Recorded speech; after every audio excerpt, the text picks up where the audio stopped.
Hello everyone, मैं आशा करती हूँ आप सभी ठीक होंगे। मैं काजल धामी आप सभी का स्वागत करती हूँ। आज के इस सेशन में मैं आप लोगों के लिए सीटैट साइंस एनसीईआरटी सीरीज यहाँ पे कंटिन्यू करूंगी। यदि आप सीटैट 2025 के यहाँ पे तैयारी कर रहे हैं तो ये सीरीज आप लोगों को मदद करेगी पेपर 2 मैथ साइंस के कंटेंट को स्ट्रॉन्ग करने के लिए। और आज इस सीरीज का है यहाँ पे डे 26, जिसके अंदर मैं आप लोगों के साथ मोशन यानी कि गति जो चैप्टर है आपका, इसको हम कंटिन्यू करेंगे और आज हम डिस्कस करेंगे लॉज ऑफ मोशन को। देखिए, ये टॉपिक अगर आप एनसीईआरटी के अंदर पढ़ते हैं तो आपको क्लास 9th के एनसीईआरटी में मिलता है, बट अब आप लोगों के जो सीटैट के एग्जामिनर हैं इस लेवल के क्वेश्चन आपके फ्रेम करते हैं, तो हम लोगों को इन टॉपिक को अच्छे तरीके से कवर करते हुए चलना है। तो चलिए आज का इंपॉर्टेंट सेशन हम यहाँ पे शुरू करते हैं। और अगर आपको आज का ये सेशन यहाँ पे पसंद आता है और इससे पहले के सेशंस आप यहाँ पे देखना चाहते हैं, तो मैं आप लोगों के साथ जो सीटैट साइंस की क्लासेस शेयर करती हूँ, ये आपकी मंडे, वेंसडे और फ्राइडे यहाँ पे शेयर होती हैं। साथ ही साथ जो मैथ्स की क्लासेस होती हैं ये आपकी होती है ट्यूसडे, थर्सडे, सैटरडे। अगर आप चाहें तो इन क्लासेस को देख सकते हैं। क्लासेस आपकी रिकॉर्डेड मैनर में होती हैं, इसी वजह से मैं आप लोगों के साथ टेलीग्राम ग्रुप में क्लासेस का लिंक यहाँ पे शेयर करती हूँ। टेलीग्राम ग्रुप का लिंक, साइंस और मैथ्स की प्लेलिस्ट की लिंक आपको कमेंट सेक्शन में पिन फॉर्म में, यानी कि पहला कमेंट आपको मेरा मिल जाएगा जिसमें आपको टेलीग्राम ग्रुप का लिंक, साइंस और मैथ्स की प्लेलिस्ट मिल जाएगी, जिसको आप जरूर देखिएगा ताकि आप इन कंटेंट को शुरू कर सकें। इसके अलावा अगर आप बिगिनर हैं या फिर 2 से 3 अटेम्प्ट से सीटेट एग्जाम दे रहे हैं बट आपका स्कोर इंक्रीज नहीं हो पा रहा, तो आप लोग चाहें तो मेरे थ्रू लिखे हुए हैंड रिटन नोट्स यहाँ पे परचेज कर सकते हैं, जो कि specially paper 2 math science oriented यहाँ पे बनाए गए हैं। एनसीईआरटी बेस्ड नोट्स हैं जिनके बाद आपको अलग से एनसीईआरटी पढ़ने की जरूरत नहीं है, क्योंकि कई बार कुछ ऐसे टॉपिक हैं आपके एनसीईआरटी में जो कि सीटैट के एग्जामिनर अपने लेवल के अकॉर्डिंग यहाँ पे पूछते हैं, यानी कि क्वेश्चन को ट्विस्ट करके पूछते हैं। तो उसी तरीके से नोट्स यहाँ पे रेडी किए गए हैं with solve previous year paper, जिसके लिए आपको इस नंबर पे मैसेज करना होगा। ये पेड फॉर्म में अवेलेबल है। अब देखिए, यहाँ जैसा मैंने कहा, आज के सेशन में हम जो मोशन के लॉज हैं उनको हम डिस्कस करेंगे, जो कि न्यूटन के द्वारा यहाँ पे दिए गए हैं। तो एक एक करके हम इनको डिस्कस करते हैं। बहुत ज्यादा थ्योरी आपको इसमें यहाँ पे देखने को नहीं मिलेगी, आपको इनके कंटेंट को यहाँ पे देखना है।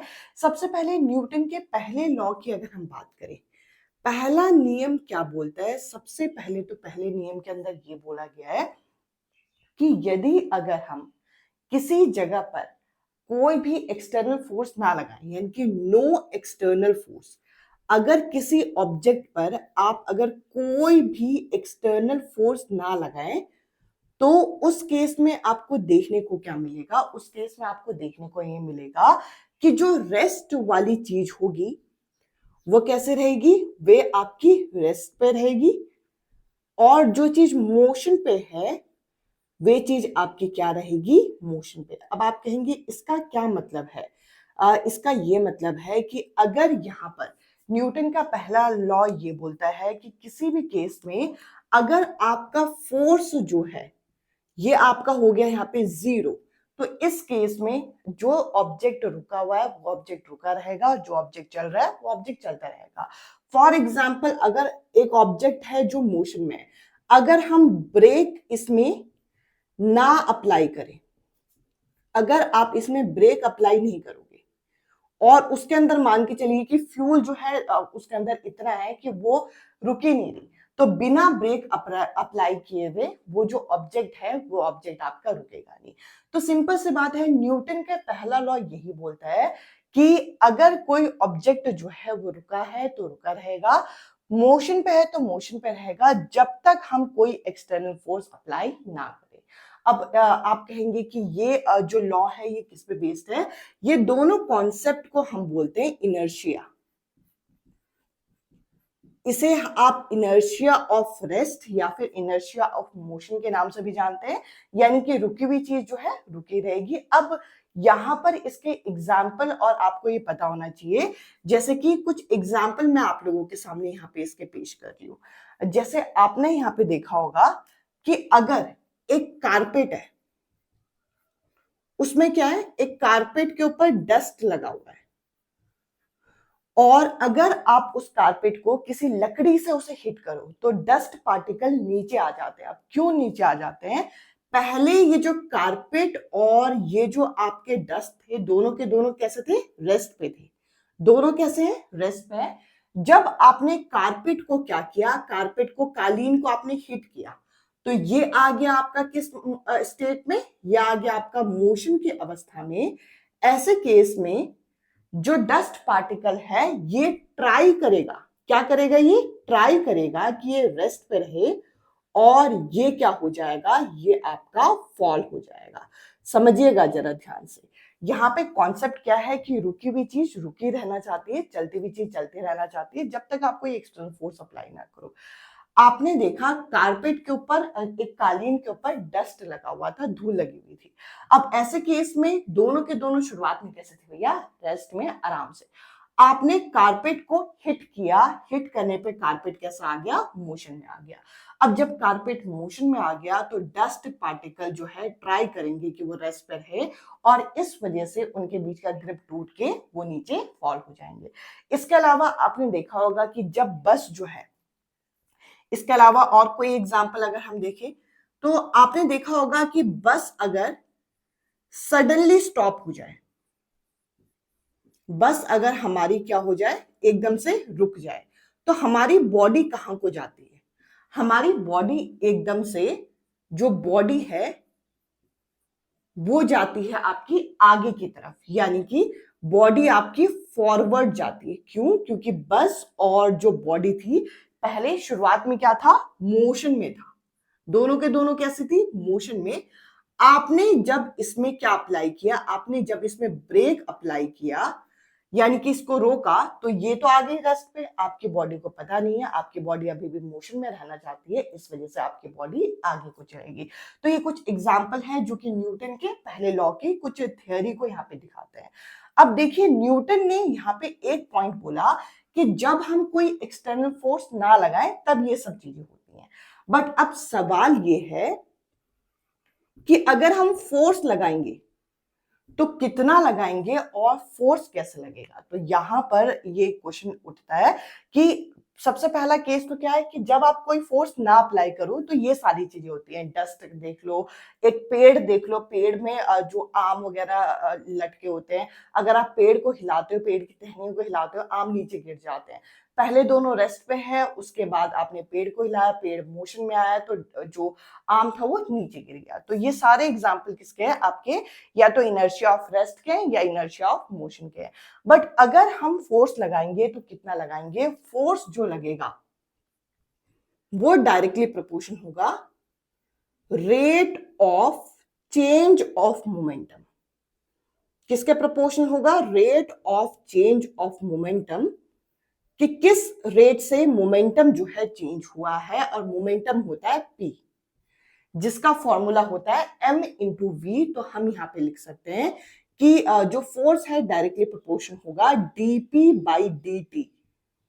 तो इस तरीके से आपको ये पता चलता है। एक छोटी सी डेरिवेशन है जो कि मैं यहाँ पे आप लोगों की सॉल्व कराऊंगी। अगर हम यहाँ पे देखें, मैंने क्या कहा, p जो है वो मोमेंटम है, और मोमेंटम के लिए आप यूज करते हो m into v by d t. मैंने इस तरीके से यहाँ पे ये चीजें मेंशन कर दी। अब अगर हम देखें तो मास जो होता है किसी भी ऑब्जेक्ट का कांस्टेंट होता है, कांस्टेंट होता है तो हम इसे बाहर ले सकते हैं, ये है dv बाई dt। और आपको पता है rate of change of velocity क्या होता है, rate of change of velocity होता है आपका एक्सेलरेशन। तो हम यहाँ पे क्या लिख सकते हैं कि ये किसके बराबर है, कि f is directly proportional to m into a, और जो प्रोपोर्शनैलिटी का साइन होता है ये इसको हटा के हम कांस्टेंट लगाते हैं k, जिसकी वैल्यू है 1। तो यानी कि फोर्स जो है इसका फॉर्मूला होता है मास इनटू एक्सेलरेशन। तो यहां पर हमारे सामने एक कंक्लूजन ये आया कि अगर कभी भी कोई एक्सटर्नल फोर्स किसी ऑब्जेक्ट पे नहीं लगेगा तो रेस्ट वाली चीज रेस्ट पे रहेगी, मोशन वाली चीज मोशन पे रहेगी। बट अगर फोर्स अप्लाई होता है तो वो कितना अप्लाई होता है उस ऑब्जेक्ट के मास और एक्सेलरेशन पर निर्भर करता है। जैसे कि अगर आप एक ट्रक ले लो और अगर आप एक बाईसाइकिल ले लो, किस पर फोर्स ज्यादा लगेगा, तो फोर्स ज्यादा लगेगा इस पर, क्योंकि इसका मास ज्यादा है और इसका एक्सेलरेशन भी ज्यादा है, और इस पे फोर्स कम लगेगा। तो ये कॉन्सेप्ट है आपका। अब अगर हम न्यूटन के थर्ड लॉ की बात करें तो न्यूटन का थर्ड लॉ बोलता है, ये तो हम लोगों ने कई मीम्स में, कई जोक्स में भी देखा है, कि किसी भी एक्शन का जो रिएक्शन होगा वो क्या होगा, उसका अपोजिट। अगर आप वॉल पे एक बॉल को थ्रो करोगे तो बॉल भी, जो वॉल है वो क्या करेगी, बॉल को वापस थ्रो करेगी। सिंपल सी बात है, आप किसी को एक थप्पड़ मारोगे वो भी तुम्हें रिवर्स करके थप्पड़ मारेगा। तो फोर्स जो है ये है आपका एक्शन, ये है रिएक्शन। इसके एग्जाम्पल में आप लोगों के एनसीईआरटी में रॉकेट का एग्जाम्पल दे रखा है। अगर आप रॉकेट को लॉन्च होते हुए देखोगे, रॉकेट एकदम से ऊपर की तरफ नहीं जाता, पहले नीचे से जो है आग निकलती है, मतलब एनर्जी नीचे की तरफ जाती है, उसका प्रेशर की वजह से वो ऊपर की तरफ जाता है। तो इस तरीके से एक्शन रिएक्शन जो है न्यूटन का थर्ड लॉ हमें यहाँ पे बताता है। तो बेसिकली आपको 3 लॉज यहाँ पे पता होना चाहिए कि अगर किसी ऑब्जेक्ट में कोई भी एक्सटर्नल फोर्स ना लगे तो रेस्ट वाली चीज रेस्ट पे, मोशन वाली चीज मोशन पे रहेगी। अगर फोर्स लगता है तो कितना लगेगा, मास इनटू एक्सेलरेशन के बराबर। इसके अलावा अगर आप किसी भी तरीके का एक्शन कर रहे हैं तो उसका जो रिएक्शन होगा वो आपका इक्वल होगा बट अपोजिट होगा। ये माइनस का साइन आप यहाँ पे भूलिएगा मत। और इसके एग्जांपल में रॉकेट का, इसके अलावा अगर आप एक नाव में पैर रख रहे हो किनारे से अगर आप पैर रख रहे हो तो नाव भी उछलती है, तो वो एक्शन का क्या हो रहा है, रिएक्शन हो रहा है। तो ये कुछ एग्जाम्पल हम लोगों को यहाँ पे हमारे एनसीईआरटी में दिए गए हैं। अब यहाँ पर आप एक चीज और देखेंगे, मैंने एक फॉर्मूला लिखा है मोमेंटम। मोमेंटम का क्या फॉर्मूला लिखा है, मोमेंटम का फॉर्मूला लिखा था यहाँ पे m इंटू वी। इसको काइनेटिक एनर्जी के साथ जोड़ के आपके एग्जामिनर ने ऑलरेडी पूछा हुआ है। काइनेटिक एनर्जी का फॉर्मूला क्या होता है, अगर मैं आपसे पूछूं half m v square, kinetic energy का ये फॉर्मूला सभी को पता है।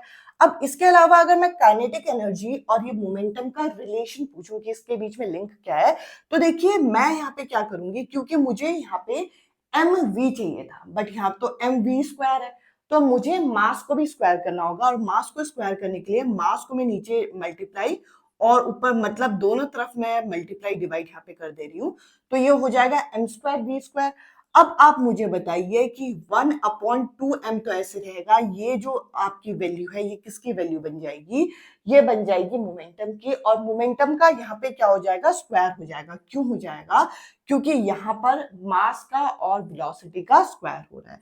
तो ये है आपका काइनेटिक एनर्जी का यहाँ पे रिलेशन। ये 2023 में पूछा गया आपका क्वेश्चन है। तो आपको हर चीज बेसिक से एडवांस तक यहाँ पे पता होनी चाहिए कि किस तरीके के एग्जामिनर आप लोगों के ये टॉपिक को लिंक करके पूछते हैं। अब चलिए इस टॉपिक से किस तरीके के प्रीवियस ईयर क्वेश्चन पूछे गए हैं वो मैं आपके साथ यहाँ पे डिस्कस करती हूँ, ताकि ये टॉपिक हमारा अच्छे से कंबाइन हो। अब देखिए पहला क्वेश्चन मैं आप लोगों के साथ यहाँ पे डिस्कस करूंगी, जिसके अंदर हमसे बोल रखा है कि एक बॉडी जिसका लीनियर मोमेंटम जो है वो हमें p दे रखा है और इस ऑब्जेक्ट का जो मास है वो हमें कितना दे रखा है, m दे रखा है, और हमें ये बताना है कि इसकी काइनेटिक एनर्जी कितनी होगी। तो देखिए ये अभी अभी मैंने आपके साथ डिस्कस किया था। काइनेटिक एनर्जी का आपका फॉर्मूला क्या होता है, काइनेटिक एनर्जी का अगर हम फॉर्मूला यहाँ पे लिखते हैं तो काइनेटिक एनर्जी का फॉर्मूला होता है हमारा हाफ एम वी स्क्वायर। तो देखिए अगर आपको ये फॉर्मूला पता है तो इस फॉर्मूले में हमें कुछ चीज़ों को यहाँ पे ऐड करना होगा। अभी देखिए हमने जब मोमेंटम का कॉन्सेप्ट डिस्कस किया था न्यूटन के सेकेंड लॉ में, मोमेंटम का मैंने फॉर्मूला आपको क्या बताया था, मोमेंटम का फॉर्मूला होता है P equal to m into v. अब अगर मैं काइनेटिक एनर्जी में इसकी वैल्यू को यहाँ पे पुट करना चाहूँ तो आपको देखने को मिलेगा कि यहाँ पे जो वेलोसिटी है उसका तो स्क्वायर हो रहा है पर मास का यहाँ पे स्क्वायर नहीं हो रहा है इस जगह पर।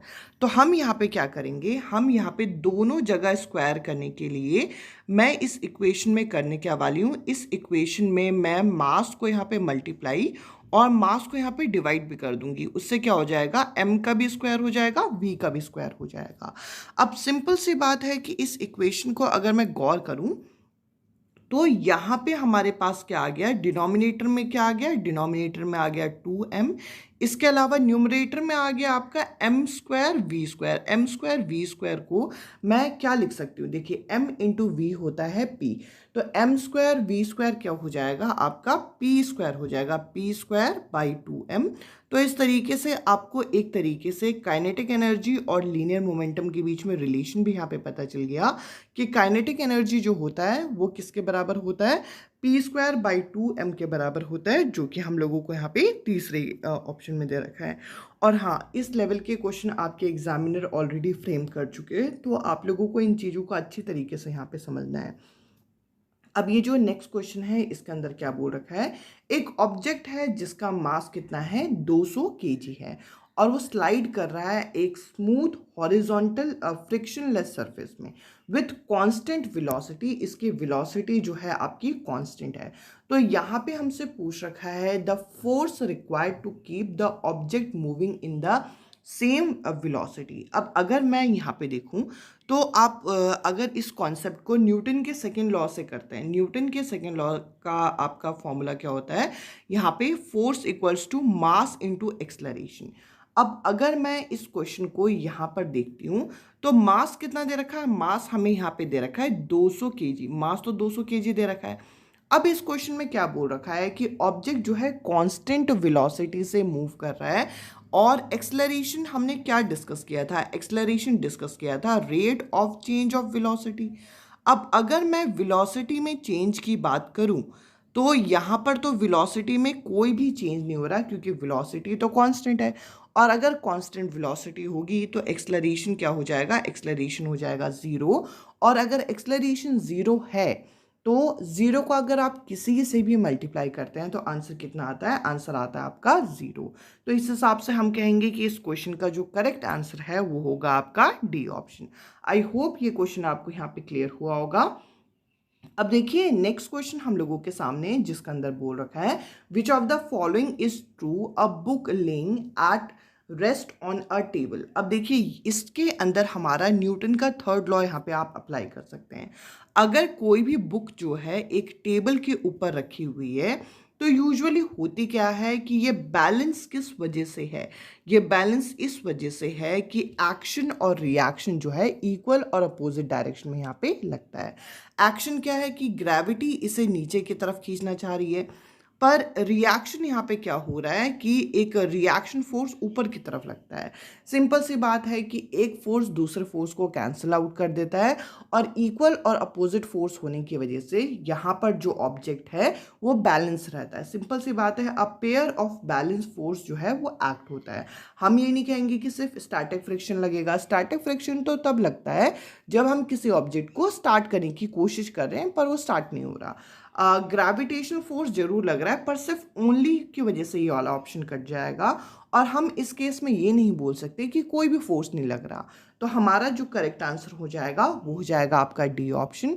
आई होप ये टॉपिक आपको क्लियर हुआ होगा। अभी देखिए इस टॉपिक से बहुत ज़्यादा आपके क्वेश्चन नहीं पूछे गए हैं, बट हाँ जो लिमिटेड और कंसाइज आप लोगों का कंटेंट पूछा गया है उसको आपको बहुत अच्छे तरीके से प्रिपेयर करना है, क्योंकि ऐसा हो सकता है कि आने वाले एग्जाम्स में आपसे इनर्शिया जो कॉन्सेप्ट मैंने डस्ट वाला एग्जाम्पल, कारपेट वाला एग्जाम्पल, ट्री वाला एग्जाम्पल मैंने आप लोगों के साथ डिस्कस किया, वो भी आपके एग्जामिनर डायरेक्ट यहाँ पे पूछ लें। आई होप ये सेशन आपको क्लियर हुआ होगा। आज के इस वीडियो में इतना ही। अब मैं आपसे मिलती हूँ अगले सेशन में अगले टॉपिक के साथ। Bye bye, take care.